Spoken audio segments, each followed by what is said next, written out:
नमः हरे हराये नमः।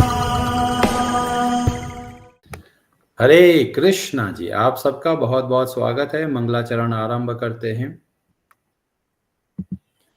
ओम नमो भगवते वासुदेवाय। ओम ज्ञानतिमिरान्धस्य ज्ञानाञ्जनशलाकया चक्षुरुन्मीलितं येन तस्मै श्रीगुरवे नमः। नमः ओम विष्णुपादाय कृष्णप्रेष्ठाय भूतले श्रीमते भक्तिवेदांत स्वामिनिति नामिने। नमस्ते सारस्वते देवे गौरवाणी प्रचारिणे निर्विशेष शून्यवादी पाश्चात्य देश तारिणे। जय श्री कृष्ण चैतन्य प्रभु नित्यानंद श्री अद्वैत गदाधर श्रीवासादि गौर भक्त वृंद। हरे कृष्ण कृष्ण कृष्ण हरे हरे, हरे राम राम राम हरे हरे। कार्पण्यदोषोपहत स्वभावः पृच्छामि त्वां धर्मसम्मूढचेताः। यच्छ्रेयः स्यान्निश्चितं ब्रूहि तन्मे शिष्यस्ते अहं शाधि मां त्वां प्रपन्नम्। हरे कृष्णा जी। भगवद गीता आरंभ करते हैं। अध्याय 4 श्लोक नंबर 10। ब्रजेश्वरी जी, आप पढ़ेंगे संस्कृत। हरे कृष्णा। वीतराग भय क्रोधा मन्मया माम उपाश्रिताः बहवो ज्ञान तपसा पूता मद्भावम आगतः। हरे कृष्ण। हरे कृष्ण। वीत मुक्त, राग आसक्ति, भय भय, क्रोधाः तथा क्रोध से, मया पूर्णतया मुझ में, माम मुझ में, उपाश्रिता पूर्णतया स्थित, बहवः अनेक, ज्ञान की, तपसा तपस्या से, पूताः पवित्र हुआ, मत भावम मेरे प्रति दिव्य प्रेम को, आगताः प्राप्त, आसक्ति भय तथा क्रोध से मुक्त होकर, मुझ में पूर्णतया तन्मय होकर और मेरी शरण में आकर बहुत से व्यक्ति भूतकाल में मेरे ज्ञान से पवित्र हो चुके हैं। इस प्रकार से उन सबों ने मेरे प्रति दिव्य प्रेम को प्राप्त किया है। हरे कृष्णा जी। तो तत्वतः शब्द का प्रयोग करके भगवान ने बताया कि जो भगवान की लीलाओं को समझ पाते हैं कि वह सब दिव्य है, तो संसार से मुक्त होकर भगवान के धाम को प्राप्त होते हैं। और इस श्लोक के माध्यम से बताते हैं कि ये किस तरीके से होता है। तो पहले बोला गया, संसार का बंधन धीमे धीमे खत्म होने लगता है। संसार का बंधन खत्म होने का मतलब है हमारा जो मन है वह जो काम क्रोध लोभ मद मोह और मात्सर्य से बंधा हुआ है उससे बाहर निकलने लगता है, और जो मन है वो भगवान में लगने लगता है। जब इस तरीके से दो चीजें होती है तो क्या होगा? तो भगवान बोलते हैं पूता, शुद्ध हो जाते हैं। और शुद्ध होके क्या करते हैं? मद भावम आगताः, भगवान के जो भगवत प्रेम है उसको वह प्राप्त कर सकते हैं। अब यहाँ पर भगवान श्री कृष्ण पूता शब्द का प्रयोग करके बोलते हैं कि शुद्ध हो जाते हैं, पवित्र हो जाते हैं। और ये हमारा पूरा जीवन क्या है? एक तरह का ट्रेनिंग है, जहां पर हम अपने आप को शुद्ध करते हैं, अपनी इच्छाओं को शुद्ध करते हैं। जो इच्छाएं संसार के भोगों की ओर जाती है वह धीमे धीमे बदलकर भगवान के प्रति सेवा की जो इच्छा है उसमें बदल जाती है। तो बदलाव लेके आना है। पूरी भगवत गीता केवल सुनने के लिए नहीं है, सुनने के बाद में जीवन में परिवर्तन लेके आना है। अभी कई लोग प्रश्न करते हैं कि जी शुद्धता के लिए क्या भक्ति करना जरूरी है? क्या मैं योग करके अपने आप को शुद्ध कर सकता हूं या कोई और उपाय है जिससे मैं शुद्ध कर सकता हूं? तो इसका उत्तर श्रीपाद शंकराचार्य जी देते हैं। उन्होंने ग्रंथ लिखा जिसका नाम है प्रबोध सुधाकर, और वहां पर श्लोक नंबर 167 में बताया गया, शुद्धयति ही न अंतरात्मा। अंदर का जो गंदगी है वो शुद्ध नहीं होगा। कब तक? जब तक हम भगवान की भक्ति नहीं करेंगे। तो वहां पर बोला गया, शुद्धयति ही न अंतरात्मा कृष्ण पाद अम्बुजो भक्ति अमृते। अगर मन को शुद्ध करना है तो क्या करना पड़ेगा? भक्ति रूपी अमृत को ग्रहण करना पड़ेगा। और भक्ति किसमें करना है? कृष्ण पाद अम्बोज, मतलब भगवान श्री कृष्ण के चरण कमलों की भक्ति जब करते हैं तो हम वास्तविक रूप से शुद्ध होते हैं। और यही बात बताई गई रामचरितमानस में। वहां पर उत्तर कांड के जो दोहा 49 और चौपाई 3 और 2 में बताया गया कि जो वशिष्ठ मुनि है, ये वशिष्ठ मुनि वही है जो सप्त ऋषियों में आते हैं और बहुत उच्च कोटि के ब्रह्मवादी होते हैं। और वो वशिष्ठ मुनि भगवान श्री राम के पास जाते हैं उनके दरबार में, और भगवान राम बहुत प्रेम से उनकी सेवा करते हैं, उनके चरणों को धोते हैं। और वहां पर वशिष्ठ मुनि कुछ बहुत महत्वपूर्ण बात बताते हैं। वशिष्ठ मुनि बोलते हैं, आगम निगम पुराण अनेका, बहुत सारे शास्त्र है, पढ़े सुने कर फल प्रभु एका। वो अगर किसी ने सारा आगम निगम पुराणों का अध्ययन किया है, उसका एक परिणाम है। और वो क्या परिणाम है? तो बोलते हैं, तव पद पंकज प्रीति निरंतर। सारे शास्त्रों का अध्ययन करके जो परिणाम मिलता है वो क्या है परिणाम? वह परिणाम है भगवान के चरणों में प्रेम का भाव, प्रीति, और कैसी? निरंतर, सदैव रहने वाला जो प्रेम का भाव है वह प्राप्त कर रहे हैं। इसका मतलब हमने शास्त्रों के सार को समझ लिया है। और फिर बोलते हैं, सब साधन कर यह फल सुंदर। जो भी और साधन करते हैं, जैसे कोई अष्टांग योग के द्वारा समाधि को प्राप्त करते हैं, कोई सोचता है जी मैं तो कर्म योग करके समाज की सेवा करूंगा, कोई भी साधन लेते हैं उसका परिणाम यह मिलना चाहिए। अगर नहीं मिला, इसका मतलब हमने शास्त्रों को अच्छे से नहीं समझा। और फिर बोलते हैं कि अंदर का जो गंदगी है, काम क्रोध, वो कैसे हटेगा, कैसे साफ होगा?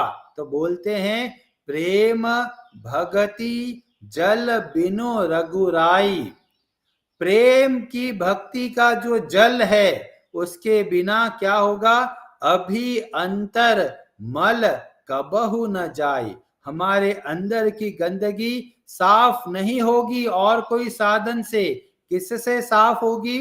जो भगवान की भक्ति रूपी जो जल है उससे हमारा अंतःकरण शुद्ध होता है। और यही बात भगवान श्री कृष्ण बोलते हैं, मन मया। जब हम अपने आप को भगवान की सेवा में लगाते हैं तब क्या परिणाम मिलता है? पूता, शुद्ध हो जाते हैं। और इसीलिए हम सबको नियमित रूप से भक्ति के नियमों का पालन करना है। अब एक बहुत बड़ा प्रश्न रहता है लोगों के मन में कि प्रभु जी पता नहीं कब हम भगवान की भक्ति अच्छे से कर पाएंगे, न जाने कितने जन्म लग जाएंगे, पता नहीं हम भक्ति में आगे बढ़ पाएंगे नहीं बढ़ पाएंगे। ऐसा लगता है कि भक्ति तो बहुत कठिन है।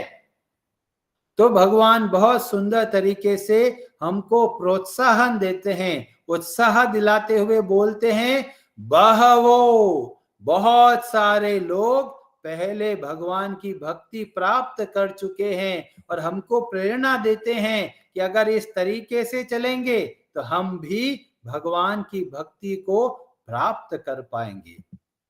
तो बहवो शब्द के द्वारा भगवान हमें उत्साह दिलाते हुए बोलते हैं, घबराओ मत, ऐसा मत सोचो कि ये हमारे लिए असंभव है। बहुत सारे लोग कर पाए हैं और हम भी थोड़ा प्रयास किया तो बहुत आसानी से भगवान की भक्ति करके अपने आप को शुद्ध करके सदैव प्रसन्न रह सकते हैं। और इसका दो उदाहरण हमें देखने को मिलता है। एक है श्री चैतन्य चरितामृत के जो मध्य लीला और अध्याय 24, और वहां पर वर्णन आता है एक शिकारी के बारे में जिसका नाम होता है मृगारी। एक शिकारी का क्या परिवर्तन होता है वो वहां पर बहुत अच्छे से डॉक्यूमेंटेड है। ऐसा शिकारी जो जानवरों को आधा मार देता है और जब वो जीव तड़पते हैं तो उसको तड़पता हुआ देखकर वह शिकारी को बहुत अच्छा लगता है। ऐसा शिकारी हमसे तो बहुत नीचे गिरा हुआ व्यक्ति, और उसकी कथा हमें देखने को मिलती है। और फिर देव ऋषि नारद जी देखते हैं, अरे इतने सारे जीव आधे मरे हुए हैं, पशु पक्षी, और बहुत दुख पा रहे हैं, तो जाते हैं और मृगारी से पूछते हैं कि भाई ये तुम क्यों करते हो। तो शिकारी बोलता है मुझको बहुत अच्छा लगता है। और शिकारी के मन में क्रोध भी होता है, क्योंकि जब देवऋषि नारद जी आ रहे होते हैं तो और जानवर भाग जाते हैं। तो शिकारी के मन में क्रोध आ रहा है, किसके प्रति? देवऋषि नारद के प्रति। पर नारद जी का व्यवहार, उनकी वेशभूषा देख के वो अपने आप को थोड़ा कंट्रोल करता है और थोड़ा सा तेज आवाज में बोलता है, आप ये रास्ते पे क्यों आ गए? और देव ऋषि नारद जी बोलते हैं, बस एक प्रार्थना करने के लिए आया। देखिए, एक तरफ शिकारी मृगारी और दूसरी तरफ देव ऋषि नारद जी, इतने उच्च कोटि के भक्त। और वो देव ऋषि नारद जी क्या बोलते हैं? तुमसे एक प्रार्थना है।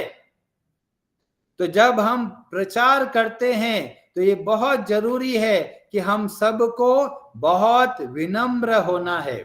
और देव ऋषि नारद जी बोलते हैं, बस इतनी प्रार्थना है कि अगर जानवरों को मारते हो आधा, कृपा करके उसको पूरा मारो। यह देखकर हमको लगता है किस तरीके से हमें दूसरे लोगों को प्रेरणा देना है।